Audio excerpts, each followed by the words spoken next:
ñi nga xamante ne ñooy waa gëm sa bopp daal di nañu investir kii di Bougane Gueye Dany ci Amadou Ba la ñuy njëkkee parti bu toll ni PS ak AFP daal di boole seen doole autour de Amadou Ba ban jàngat nga ci am. waaw ce n'est pas surprenant parce que on sait que depuis très longtemps maintenant. ça def na benn long compagnonnage entre ñi nga xamante ne ñoom ñooy ces partis traditionnels là ou en tout cas l'un ou quelques-uns de ces partis traditionnels. À savoir AFP ak Parti socialiste seen compagnonnage ak APR Benno Bokk Yaakaar mu ngi bëgg yàgg. loolu moo jur Benno Bokk Yaakaar gi loolu moo jur coalition de partis yooyu moo leen may doole yi nga xamante ne depuis quelques années quand même ñu ngi ci compagnonnage bi et je pense que ku ci nekk ci ñoom. am nga sa wàll ci régime bi wala bokk yaa ngi ciy gis sa bopp bu baax parce que coalition boo koy dégg rek mooy ne léeg-léeg ba ci yenn tànneefu poste yi sax une fois que ànd nañu dañuy xool ni ki nga xam ne sama allié la am na ay récompenses yoo xamante ne war na ci ñoom maintenant le fait que ñoom ñu feddali seen ànd ak seen kóllëre ak APR. loolu nekkul lu bett kenn parce que bu fekkonte ne xëy na kon li ñu doon bett mooy ñu jublu ci ay élections yoo xam ne très tôt dañuy gis ne parti socialiste am na candidat wu boppam. wala ñu gis ni APR Benno Bokk Yaakaar am na parti boppam. voilà am na candidat wu boppam pardon mais ñoom ñëpp ils se sont alliés derrière le président de la République Macky Sall qui est derrière l'AFP on sait c'est Moustapha Niasse c'est l'un des bras droits du président Sall parce que en tout cas gis nañu ne ci lépp loo xam ne chef d'État bi en tout cas daf koy taxawal ci ay wàllu projet wala ci wàllu gëstu yeneen yi ci topp daf koy inclure moom Moustapha Niasse mu nekk ci wetam li ci jiitu mooy mu ngi woon Assemblée nationale bi nga xamante ne teggi na ndombal tànkam ci Assemblée nationale nag ba tey mu ngi ci wetu président de la République léegi nag problème bi mooy man dama bëgg xam ginnaaw AFP ginnaaw Moustapha Niasse kana fa ne y'a qui derrière quand je vois Moustapha Niasse dire à Amadou Ba ne ko boo faloo dénk naa la AFP ma ne ko yaa yeey waaye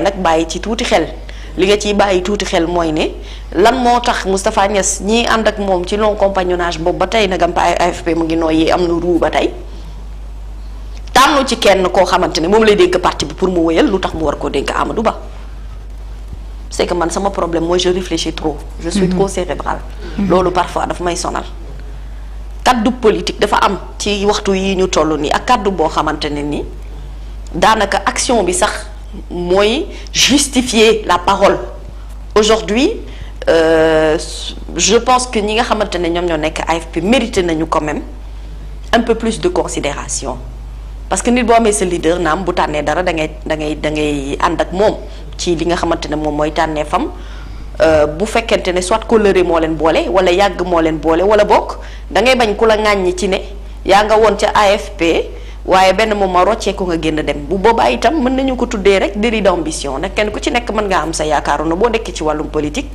am na foo xam ne boo fa tolloo war dëgg yàlla war nga mën a am benn appartenance le problème est que Moustapha Niasse dafa muur képp ku nekk AFP. Aujourd'hui on pourrait parler d'un numéro 2 dans les autres partis qui est numéro 2 à l'AFP booy xool moom ak Macky Sall dañoo xaw a am similitude tuuti. parce que Macky Sall a toujours refusé un numéro 2.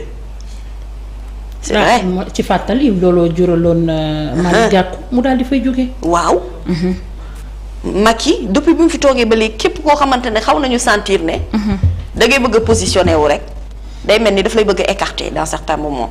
donc ñun bu ñuy lire dañuy lire ne xëy na kii il ne veut pas de numéro 2 Moustapha Niasse fait pareil à part Moustapha Niasse quel est le nom d'un politique boo xamante ne dëgg-dëgg da nga koy coller automatiquement à Moustapha Niasse quand on parle de AFP est-ce que AFP am na doole gi mu amoon est-ce que am na temps wu moom Moustapha Niasse liggéey partem suuxat partem parce que benn moment booy dem mag quand même da ngay bàyyi la relève ci ñi nga xamante ne ñoo la war a aw est-ce que AFP am na poids politique réel bu muy apporter en plus par rapport ak Amadou Ba tout ça c'est des questionnements qu'on se pose maintenant parti socialiste moom mooy parti bi ëpp pëccëxoo moom foofu moom duq sa bët na bu saañ ba réer la moom bien que dal li ñuy wane ci image mooy le parti socialiste est toujours là c'est un parti fort kenn waru ko xeeb parce que depuis qu'il est là dafa am ay partis yoo xam ne parti traditionnel lañ comme PDS ni mu nekkee parti traditionnel am na ñoo xam ne lu mënti taxaw ci seen kanam du sax ne PDS bi la mais Wade moo tax maanaam c'est des wadistes purs et durs Donc aujourd'hui la vraie question est, est-ce que le Parti socialiste, est-ce que l'AFP Naboucor ont toujours des poids politiques énormes bu ñu war a mën a apporter Amadou Ba, tout étant dit que Amadou, à part Parti socialiste ak AFP, sur qui il peut compter? Parce que biir APR sax il ne fait pas l'unanimité. La question que j'aimerais te poser mooy parti bu toll ni PS Parti socialiste ak doole bi nga xamante ne amoon na ko wala am na ko ba tey bu jëlee Amadou Ba bokk APR Benno Bokk Yaakaar ñu investir ko day wone ne loolu est-ce que du dire aux autres ñi nga xam ne ñoo topp ci ginnaaw ci ñoo nekk au sein de PS que vous n'avez pas les épaules larges pour diriger parti bi? Je pense que Parti socialiste dans le fond booy xool il y a plein de personnes qui ont des épaules larges pour le faire. Encore faudrait avoir le courage ñu porter leen. te pour am courage porter leen mooy da ngay am courage def rupture entre yow ak APR. En tout cas nga génne sa bopp ci coalition bi ne da ngay dem ci sa yëfi bopp. te xam nga loolu parti politique bu ne daf koo soxla. Parti politique Naboucor moo soxla une vie politique. pour exister. Une partie qui n'a pas de vie politique a du mal à avoir une certaine existence. ci jamono bii ñu toll nii surtout bu ñuy jublu ci ay élections. Le fait est que est-ce que l'union est toujours là, parce que quand on voit Parti socialiste y a des noms qui sortent. Aminata Mbengue Ndiaye c'est une femme boo xamante ne pratiquement ànd na ak régime yu bari. miin na pouvoir tàmm na ko. Abdoulaye Wilane par exemple benn certain moment meloon ni kuy xaw a écarté ba yàgg mu delluwaat dans les rangs. Qu'est-ce qui explique tout ce comportement là? boppam ci troisième mandat moom day demal boppam. Voilà c'est que li doon neex ak traditionnellement li ñu doon tàmm gis mooy comme ni ko Bougane Gueye Dany defee yeneen parti politique ci jamono yi ñu daan toll nii ñoom itam dañ daan def seen ay meeting d'investiture. wala boo ñu def seen ay dajaloo nga xam ne parti bi mu ngi exister. Problème bi mooy parfois je le dis souvent quand on dit le président de la République a réduit l'opposition à sa plus simple expression, je dis mais à ses alliés aussi. Oui. Ses alliés aussi sont réduits à la plus simple expression parce que à la limite dafa mel ni réussir na fay leen fay Parti socialiste fay AFP. keneen ku ciy gëree lu ku mel ni PDS bu matul ñu fayaale la yaa ngi dégg. Donc ce qui veut dire que traditionnellement parti yi nga xamante ne ñoo taxoon ñu daan wax politique nam naa Amath Dansokho nam naa ko PIT. nam naa yenn parti yu mag yi LDMPT Landing Savané yaa ngi dégg. boobu jamono boobu politique neexoon na Sénégal boobu politique du woon rek ay question d'animosité seulement nañu gaañante nañu lorante.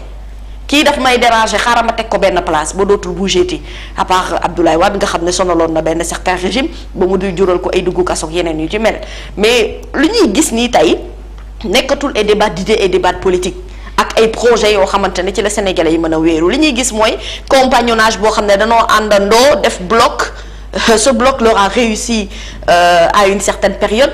Mais est-ce que daf leen di réussir en 2024? C'est la grande question qu'il faut se poser. Aujourd'hui, en tant que quand j'analyse moi la politique du Sénégal, je dis que politique dafa xaw a pauvre. Parti yu bees yi door a juddu nii ñoom itam ñu ngi ci biir pauvreté bi li tax mu dugal leen ci pauvreté bi mooy amuñu temps wu teel a jóg pour teel a engagé wu pour teel a positionné wu.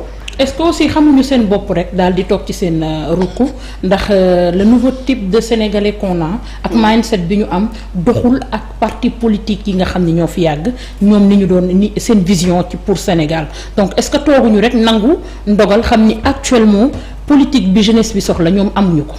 Les anciens partis oui mais les partis nouvellement constitués. ñooñu bu fekkoon teeloon nañu jóg. teel a bokk ci xeex bi. te la bokk ci dynamique bi parce que booy xool parti yu bees yi mujjee jóg yëpp ay ndaw lañu. La plupart d'entre eux c'est des jeunes. mënoo leen génnee ci catégorie jeunesse. parce que amaguñu yenn certain âge yi Moustapha Niasse am par exemple.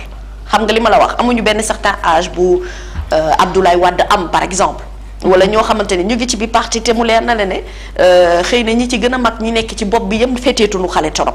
Quand tu prends un exemple comme Anta Babacar Ngom, elle a des projets, elle a des idées. Quand tu prends quelqu'un comme Thione Niang qui fait beaucoup de bruit ces derniers temps, am na ay idées am na ay projets mais dañoo xaw a yéex a jóg tuuti loolu moo tax Bougane dafa xaw a am tuuti récupération politique ci wàllu woowee. C'est simple quand tu veux faire de la politique tu n'attends pas jusqu'au dernier tournant nga door a engagé wu. da nga war a ànd ak nit ñi ci combat boo xamante ne moo war a jiitu sax yow taxawaay bi nga am ci wàllum politique muy conviction. Oui. Et loolu c'est hyper important. Pape Djibril Fall l'a fait, il avait un très bon départ. Très très bon départ moo ko jural d'ailleurs poste député à l'Assemblée nationale. mais après est-ce qu'il a continué sur la logique est-ce que continué na ci taxawu ci porter un peu la voix du peuple par rapport ak li nit ñi soxla. Ce dont la jeunesse d'aujourd'hui a besoin c'est de se retrouver par rapport à un leader bu comprendre ñoom li ñuy dund et surtout au-delà de comprendre bu leen di apporter ay solutions mais est-ce que ki nga tolloowul génération ki nga xamante ne moom magee na la génération yu bari mën na comprendre état d'esprit bi nga nekkee. dama lay expliquer aujourd'hui est-ce que Moustapha Niasse bu toogee ak ay ndaw du am conflit générationnel. Absolument. Si tu me diras. Parce que xëy na yëf yi rawee na ko lu bari. Loo xamante ne si ñi ngeen di wax nii mën nañu nekk ci biir parti bi mais dama ne seen ay leaders ñooñu manqué ay LD ay PIT c'est-à-dire ñooñu c'est des leaders yoo xam ne à la base ay ñafekat la ñu woon même bu fekkee dañoo fondre bi Benno Bokk Yaakaar ils sont presque inexistants mooy li ma la wax ne parti traditionnel yi nga xam ne dañ fay nekk suulu biir Benno Bokk Yaakaar ànd ak ñoom daanaka dañ leen di fàtte ci wàllum politique ndaw ñi fi nekk itam donte am nañu ay projet dañoo xaw a yéex a jóg tuuti donc politique u Sénégal mooy loo xamante ne ni du xëy rek wasin dafay ànd ak nit ñi surtout ci jamono ji di évoluer par rapport ak difficultés yi ñuy rencontrer et puis il va falloir faire des mises à jour tout le temps par rapport ak actualité bi li mu laaj li peuple bi laaj ak taxawaay bi ci politique bi war a am loolu mooy def seen différence un tout petit peu quand Bougane Gueye Dany fait son meeting d'investiture et qu'il remplit benn espace bu mel ni place de la nation c'est vrai que mobilisation politique mu ngi ci ça ne veut rien dire nag parce que mën nga def mobilisation politique am ñu bëri ñu la ñëw wuy si nga def sa investiture mu neex lool nga dem ci ay élections nga bañ a am le nombre de voix bi nga soxla. Absolument. Pour rappel Bougane Gueye Dany je pense l'année dernière bi muy def meeting d'investiture am ci stade la ko defee woon. Si je ne m'abuse c'était pas Amadou Barry de Guédiawaye. Il y avait beaucoup de monde. C'était rempli de monde en termes de mobilisation. Mais pourtant bi muy avant sax participation ci ay élections am na ay problèmes mais booy xool même ci local yi xëy na sax li mu ànd ak Bamba Fall ci yenn localités yi. moo tax xëy na peut-être mu mën a émerger dans certains côtés te loolu bokk na ci erreur politique yi mu gën a def ci àdduna mais aujourd'hui il a eu le temps mu dugg quand même ci yenn gox-goxaat yi def benn liggéey boo xamante ne dañu ko taamu woon gis traditionnellement ci wàllum politique. Mais est-ce que toute cette foule là. Cette foule bi mu indi ci investiture bi vont voter pour lui s'il arrive à passer les barrages du parrainage. Ça aussi c'est une très très grande question. Donc politique au Sénégal mooy loo xamante ne résultat bi ami suba mën na maa bett mën naa bett ku ne ko mën na noo xëy Bougane aussi am ay voix yoo xam ne doo danga naan mais kii fan la ko jëlee tu le comprendras nag de par engagement bi mu jël.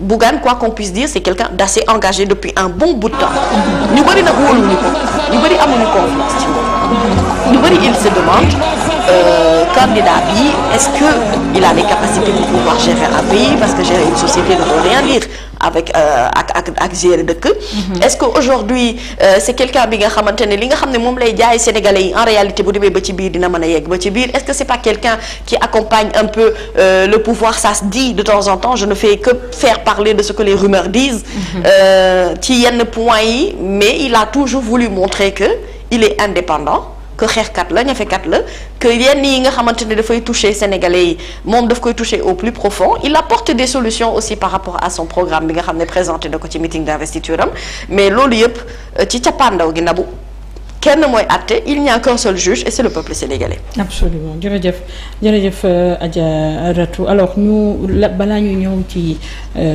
juge Omar Racine Thion mi nga xam ni livré na son ordonnance dinañu ñëw ci kàddu